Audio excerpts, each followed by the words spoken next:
이게 오늘 컨텐츠 주제인가? 네, 그렇습니다. 무슨 말이지? 이게 손이 떨리고 발이 떨리고 산에 불륜에다가 울고 불고. 남편이 몇 달 전에 사내불륜 들킴.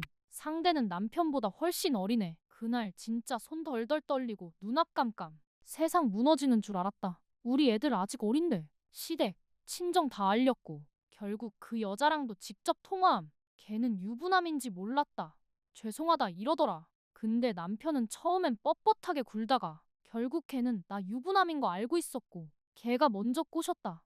내가 잘못했다 이러면서 무릎 꿇음. 솔직히 같은 회사 다니면서 몰랐다는 게 말이 되냐? 합의 보려다 도저히 안 되겠다 싶어 소송 냄. 상간녀는 소장 받고 나서 변호사를 통해서 자기는 몰랐다면서 서면 제출함. 증거랍시고 낸 것도 애매한 것들 뿐임. 재판 진행 중인데 갑자기 문제 터짐. 상간녀 암 진단 받았다 하고 스트레스 때문에 정신과도 다닌다 함.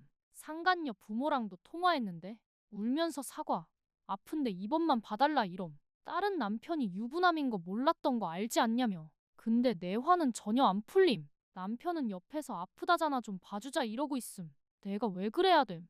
이혼은 애들 때문에 아직 고민 중. 걔가 낸 증거라고는 남편이 혼자 산다 말한 카톡 캡처 몇 장. 이혼남 만나도 되냐 고민하면서 쓴 글. 반지 안 낀 사진 정도. 솔까 다 애매한데 이걸 근거로 속았다고 주장하는 거임? 만난 게 고작 석 달인데 거의 매일 붙어 있었더라. 근데 솔직히 나도 좀 찝찝한 게 있음. 내가 화나서 걔한테 막말 좀 했거든. 다시는 편하게 못 살게 할 거다. 끝까지 책임지게 할 거다. 이런 식으로. 순간 욱해서 그랬는데 혹시 문제될까 걱정됨.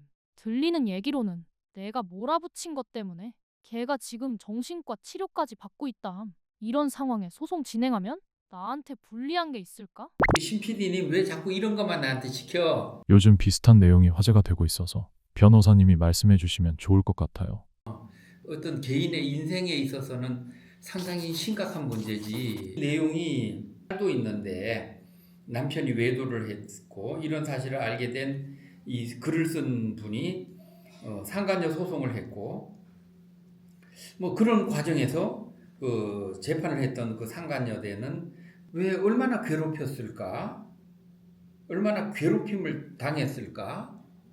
그럼 여기서도 우리가 흔히 보는 진실 게임이 있네. 누구 말이 사실이고 네. 누구 말이 거짓인지. 남편 되는 분은 내가 여자의 꼬이심에 넘어갔다라는 내용이고, 여성 상대방은 이제 이혼남인 줄 알았다. 가정이 있는 남자인 줄 몰랐다. 만약에 그렇다면 나는 안 만났을 것이다. 나는 억울하다. 이런 내용인데, 혼인 사실을 인지해야만 이제 상간녀 소송이 성립되는지 여부네.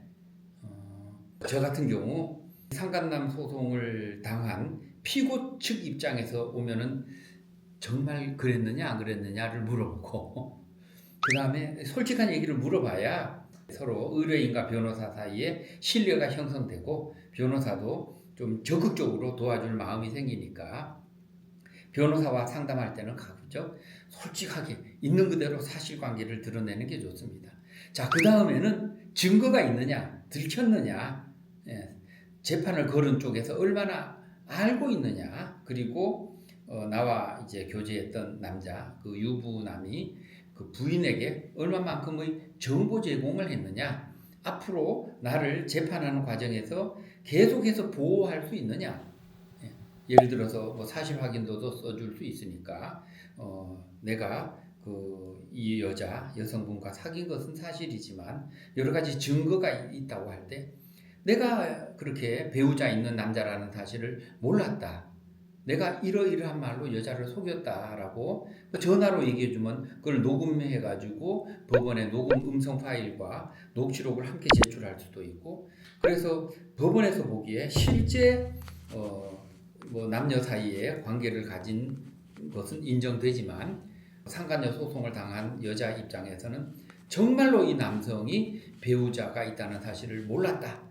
충분한 증거를 법원에 제출하지 못하면 법원 입장에서는 원고가 주장하는 내용, 즉 배우자 있는 남자라는 사실을 알면서 외도를 해서 그런 가정의 평온을 깼다라는 그런 전제, 사실을 알면서 관계를 했다는 증거가 없다. 따라서 원고의 청구를 인정할 수 없다라고 해서 상간녀 소송에서 원고가 패소하게 되고, 원고 측의 증거 불충분으로 우리가 이길 수 있는 것이니까. 피고는 그 남자를 모르고 만나서도 얘기만 나눴다, 밥만 같이 먹었다, 그런 어떤 불륜 관계를 가진 적이 없다라고 해야겠지 뭐 일단은. 그런데 그게 거짓임을 밝혀지면 상간소송에 불리해지진 않나요? 그때 가서는 이 사람이 배우자 있다는 사실 자체를 전혀 몰랐다. 뭐 돌싱이라거나 아직은 결혼하지 않은 것으로 알고 있었다. 또는 그렇지 않다 하더라도 형식적으로는 부부 관계가 유지되고 있다 하더라도 이미 가정이 파탄났다. 내가 가족 부부 관계를 깬 당사자, 책임 있는 사람이 아니다라는 점으로 어필을 할 수가 있습니다. 그렇다면 만약에 부부가 별거 중 아내는 재결합하기를 원하고 남편은 재결합하지 않기를 원했을 때 남편이 바람을 피웠다면 어떻게 되는 건가요? 별거 상황이 이제 어떤 양쪽의 합의에 의한 별거냐, 일방적으로 가출해서 별거가 됐느냐에 따라서 상간 소송이 인정될 여지도 있고 인정 안 될 여지도 있지. 만약에 두 사람이 서로 별거하기로 해서 상대방의 사생활은 관여하지 않는다, 앞으로 사생활에 개입하지 않겠다고 하고 속칭 조론을 했다. 그럴 경우는 이제 설령 외도를 했다 하더라도 그 상대방에 대해서 상간녀, 상간남 소송을 해서 좀 위자료를 받아내기 어려울 경우가 이게 있을 것 같고. 그렇다면 원고의 패소 시 내가 쓴 소송과 관련된 비용 모두 원고에게 청구 가능할까요? 판사님이 최종 판결을 내릴 때 원고 승소로 피고는 원고에게 돈 얼마를 지급하라 이런 판결을 내리거나 원고의 청구를 기각한다.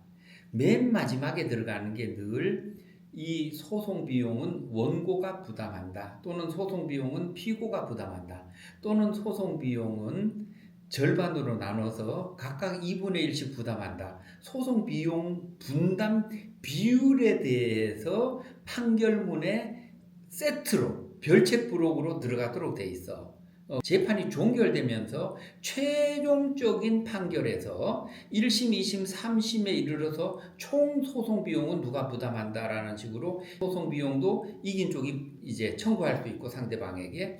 그러면 재판이 종결된 이후에 소송 비용 청구라는 별도의 재판 절차를 진행해야 돼. 사연에서 사연자가 염려하듯이 상간자에게 화가 나 협박을 했을 경우 상간 소송에 불이익이 생길 수도 있나요? 이 상간녀 소송한 이 분께서 아마 열받치니까 소송하는 거에 더해서 아마 여러 가지로 심한 말을 했나 보다. 그 내용에 따라서 주로 뭐 된다는 게 상대방 휴대폰에 남아있는 음성 녹음 기록이라든지 문자, 카톡, 메시지를 보고 판단을 해야겠는데, 그 구체적인 내용을 봐야만 이게 협박죄의 정도에 이른 것으로서 이거 형사처벌을 받을 위험도 있다. 그렇네. 여기 보면 솔직히 말하자면 조금 걸리는 거는 내가 협박을 좀 많이 했어. 인생 망칠 거라고, 평생 쫓아다닐 거라고 계속 전하고 그랬으니까 계속 전화했다는 스토킹 또 법이 있는데 이 정도는 형사상 문제가 될 수도 있겠는데. 만약 상간자 집에 찾아가 너가 내 배우자 꼬셨냐며 난동을 피운다면 형사상 문제가 될까요? 그게 스토킹이죠. 그게 스토킹 처벌법에 의해서 이제 형사처벌 대상이 될 수가 있겠는데, 이 정도면. 그러니까 요즘에 누구를 괴롭히는 것도 어느 정도 선을 지켜야 되고, 어느 정도 선을 지킬지 여부는 좀 변호사와 상의해서 뭐 이 사람을 이 지역 사회에서 내가 크게 망신을 줘야, 아니 내가 정신과에 가게 생겼으니까 그러면 어느 정도 뭐 벌금 한 300~400은 각오하고 그 정도로 망신을 주고 이 사람에 대해서 좀 정신 차리게 만들자, 그렇게 할 수도 있겠지 뭐. 만약에 상간소송 판결이 나지 않은 상태로 상간소송 끝이 난 뒤 배우자가 또 다른 사람과 불륜을 저지르면 앞선 상간소송을 전적으로 사용할 수 있나요? 어떻게 말하면 형사상의 범법자, 전과자는 아니지만은 요새 음주운전도 삼진 아웃 또는 음주운전 한번 걸리고 나서 10년 내에 다시 한번 두 번째 음주운전인데도 가중처벌되니까 전적이 있는 거지. 이거 이혼 소송에서 아주 나쁘게 쓰이는데 전에 한번 잘못을 해서 내가 용서해주고 이제 앞으로 잘하겠지 하고 다시 이제 좀 원만한 가정을 꾸려가는데 또 두 번째 어떤 잘못을 했다 그러면 너 전에도 나쁜 짓 했고 이번에도 나쁜 짓 했다. 위자료가 더 증액되는 사유가 되고 뭐 남자 입장에서는 싹싹 빌어야지 뭐 어떻게 통할지 모르겠지만은 여기 나와 있는 글만 봐서는 어떤 이제 본인이 의심만 있는지 또는 남편이 자백을 하고 있는지 끝까지 나는 그런 적이 없다라고 오리발 내비고 있는지에 대한 자료가 없어가지고 증거가 뭐 있을 수도 있고 없을 수도 있고 그거는 이제 봐야겠는데 어떤 경우는 부부가 짜고 상대방을 상대로 돈 받아내려고 이혼 소송은 안 하면서 상간녀 소송만 하는 경우도 있어.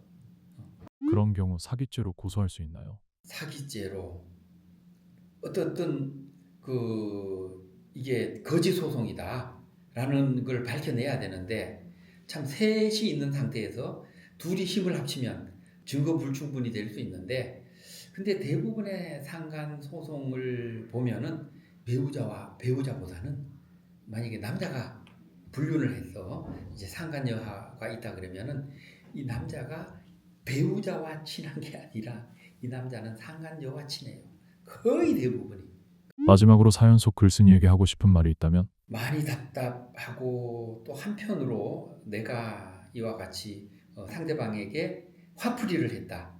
그리고 민사 소송을 해서 이제 이제 상간녀로 위자료 청구 소송을 했는데 일반적으로 다른 사람들이 하는 대로 따라서 이제 뭐 이런 걸 변호사들이 유튜브를 너무 많이 해가지고 좀 하지도 않아야 될 걸 좀 참아야 될 걸 상간소송이 좀 난발되는 측면이 있는지도 모르겠는데 이 방송을 통해서는 그런 좀 부작용이 없었으면 좋겠고 아이도 있다니까 일단은 어머니로서 먼저 중심을 잡아야겠고 남편과의 관계는 어떨지 모르겠지만 어쨌든 사람이란 게 고쳤을 수도 있을까? 못 고쳤으나 사람에 따라 많이 다르고 본인이 잘 선택해서 기존의 가정을 유지할지 그건 또 남편이 어떻게 나오느냐에 따라서도 다르니까 이분께서 이와 같은 일을 잘 극복하고 그 남은 삶 동안에는 좀 더 다른 사람보다는 진지한 삶 조금 더 용납하고 용서하고 관용을 베푸는 삶으로 그렇게 살아갔으면 하는 바람이 있네.